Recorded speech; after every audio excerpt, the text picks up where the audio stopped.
जय श्री कृष्ण।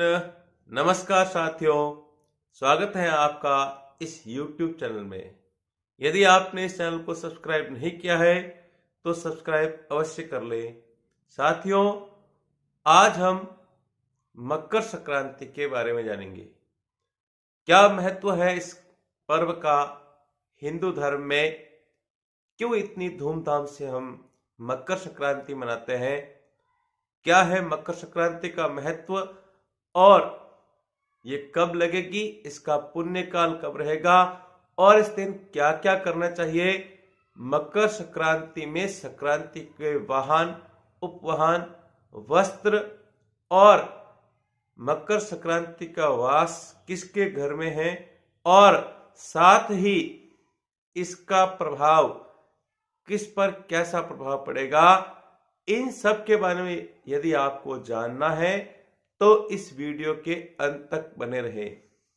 साथियों, अभी तक सूर्य जो है वो धनु की राशि पर है।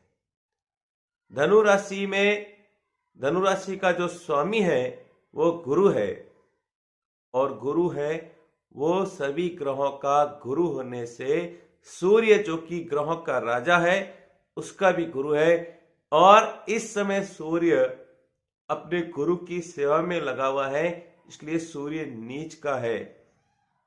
तो इस समय सारे पूजा पाठ बंद रहते हैं, मुहूर्त आदि सब बंद रहते हैं, क्योंकि इसको मल मास या खर मास कहा जाता है।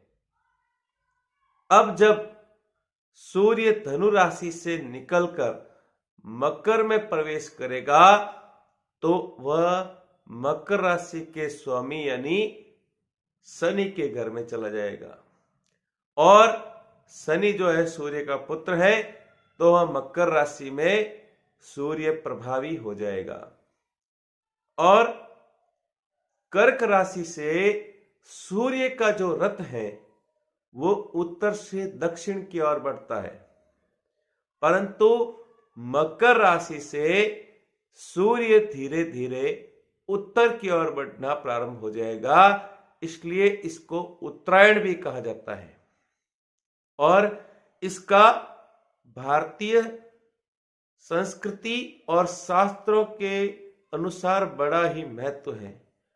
हमने देखा है कि गीता जी में भी भगवान श्री कृष्ण ने कहा है कि उत्तरायण में जो शरीर त्याग करते हैं उनको स्वर्ग मिलता है। भीष्म पितामह ने भी उत्तरायण में यानी सूर्य के मकर राशि में आने की प्रतीक्षा की और जब सूर्य मकर राशि में प्रवेश कर गया तभी उन्होंने अपने प्राण त्यागे। अब हम ये जानते हैं कि इस बार मकर संक्रांति का वाहन, उपवाहन क्या है और मकर संक्रांति का निवास कहाँ है और इसका किस पर क्या प्रभाव है। आइए हम जानते हैं कि मकर संक्रांति कब लगेगी। मकर संक्रांति इस बार 14 जनवरी 2024 को पौष सुदी तीज रविवार को रात्रि 2:44 यानी अंग्रेजी तारीख के हिसाब से वह 15 तारीख होगी। यानी 14 तारीख को 12 बजने के बाद 15 तारीख आ जाएगी तो रात को 2:44 पर, चूंकि तिथि में कोई परिवर्तन नहीं होगा इसलिए, क्योंकि सूर्योदय से तिथि परिवर्तन होता है, इसलिए रात्रि 2:44 को रविवार के दिन सूर्य धनु राशि से निकलकर मकर राशि में प्रवेश करेगा। इसलिए मकर संक्रांति को जो पुण्य किया जाता है वो पुण्य काल रविवार को नहीं होकर दूसरे दिन सोमवार को होगा। अब ये पुण्य काल कब रहेगा तो दूसरे दिन सोमवार को प्रातः 7:15 से लेकर शाम के 6:15 तक इसका पुण्य काल रहेगा। परंतु महापुण्य काल जो है सुबह 7:15 से लेकर 9:15 तक महापुण्य काल रहेगा। संक्रांति का जो वार नाम है वो गोरा है, नक्षत्र नाम महोदरी है और संक्रांति का जो वाहन है वो घोड़ा है और इसका उपवाहन शेर है। इसने जो है काले वस्त्र धारण कर रखे हैं। इसका जो शस्त्र है वो कुंतायुध है और इसने जो पात्र धारण कर रखा है वो पत्ते का है। वो विभिन्न प्रकार के चित्रान्न का भक्षण कर रही है। विप्र यानी ब्राह्मण जाति की है और उसने दुर्वा पुष्प धारण कर रखा है। गुंजा भूषण है, नीले रंग की कंचुकी धारण कर रखी है और उसकी जो अवस्था है वो वरदावस्था है और ये 15 मूर्ति है। 15 मूर्ति और 30 मूर्ति जो होती है वो महंगाई में वृद्धि करती है।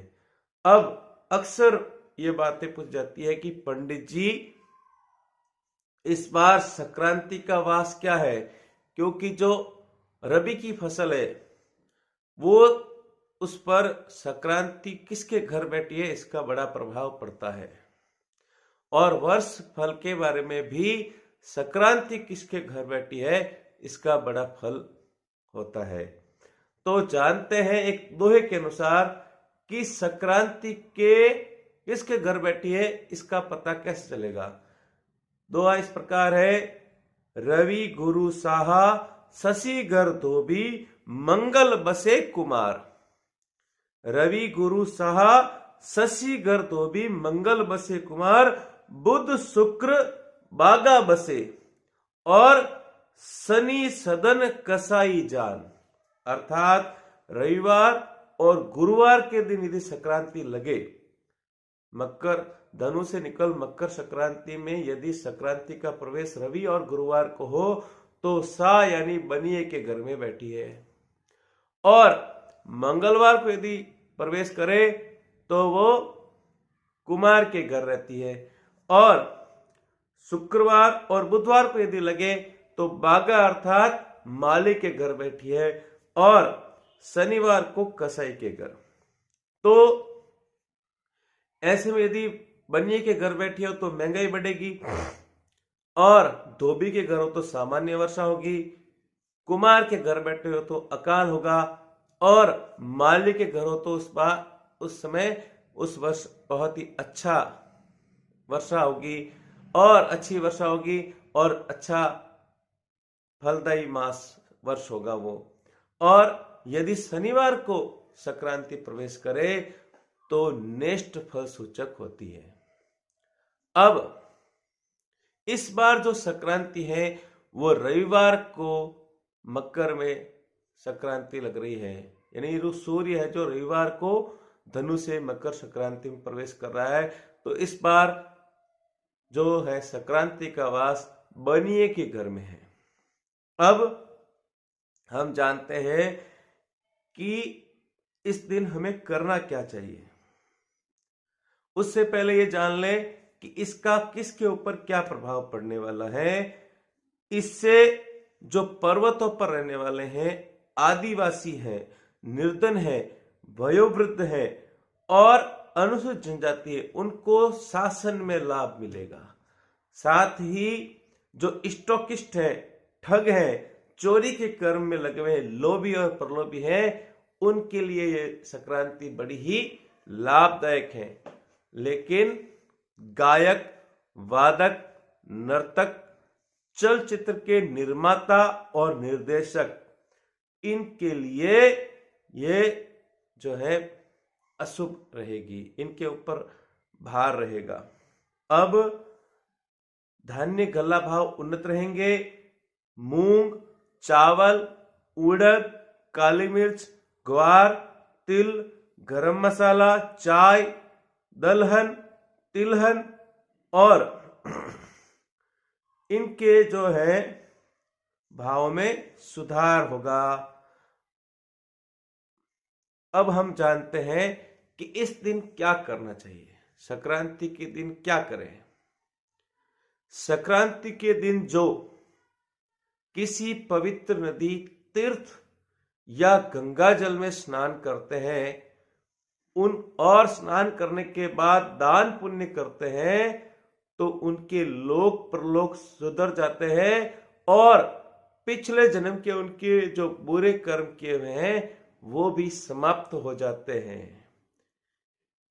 इस दिन जो है गंगा जल या किसी पवित्र नदी में स्नान करके दान पुण्य करने से 100 अश्वमेध यज्ञ के फल का फल मिलता है या 1000 गायों के दान के बराबर फल मिलता है। अब इस दिन क्या क्या दान करना चाहिए? इस दिन जो है गुड़, जूता, तिल, गरम कपड़े, कंबल, घी और खिचड़ी, इनका दान करने से भी पुण्य मिलता है। और कई बार ऐसा होता है कि हम जो है हर कोई तो तीर्थ जा नहीं सकता है, गंगा जी के जल में स्नान नहीं कर सकता है, किसी पवित्र नदी के पास नहीं जा सकता है, तो वो क्या करे? उन्हें अपने घर में जिस साधारण जल से अपन स्नान कर रहे हैं उस जल में तिल, काले तिल और गंगा जल मिलाकर स्नान करने से और उसमें स्नान करने के बाद दान पुण्य करने से उनके ऊपर शनि और सूर्य दोनों की कृपा प्राप्त होती है। इन चीजों का दान करने से, जो मैंने ऊपर बताई है, उनका दान करने से सूर्य और शनि ग्रह दोनों प्रसन्न होते हैं। इसलिए ये दान अवश्य करना चाहिए। ये खिचड़ी की जहां बात आई है, खिचड़ी में जो चावल है वो चंद्रमा का प्रतीक है। इसमें जो उड़द है, काली उड़द, वो शनि का प्रतीक है। जो हरी सब्जियां खिचड़ी में पड़ती हैं वो बुध का प्रतीक है। जो हल्दी पड़ती है वो गुरु का प्रतीक है और जो नमक डाला जाता है वो शुक्र का प्रतीक है। इस प्रकार मकर संक्रांति के दिन भगवान सूर्य को खिचड़ी का भोग लगाकर उस प्रसाद को ग्रहण करने से इन सभी की कृपाएं हमें प्राप्त होती है। वे सारे ग्रह प्रसन्न होते हैं। इस दिन विशेष रूप से भगवान सूर्य की आराधना करनी चाहिए। तो उस दिन तांबे के लोटे में जल लेकर उस जल में काले तिल, गुड़ और लाल पुष्प, लाल चंदन, अक्षत मिलाकर सूर्य को ओम गृणी सूर्य आदित्य ओम ह्रीं सूर्याय नमः इन मंत्रों का उच्चारण करते हुए सूर्य को अर्घ्य दें। इससे सूर्य की विशेष कृपा प्राप्त होगी। अगर आपको इन सभी के बारे में कुछ और जानकारी चाहिए तो कमेंट बॉक्स में अवश्य लिखें। जय श्री कृष्ण।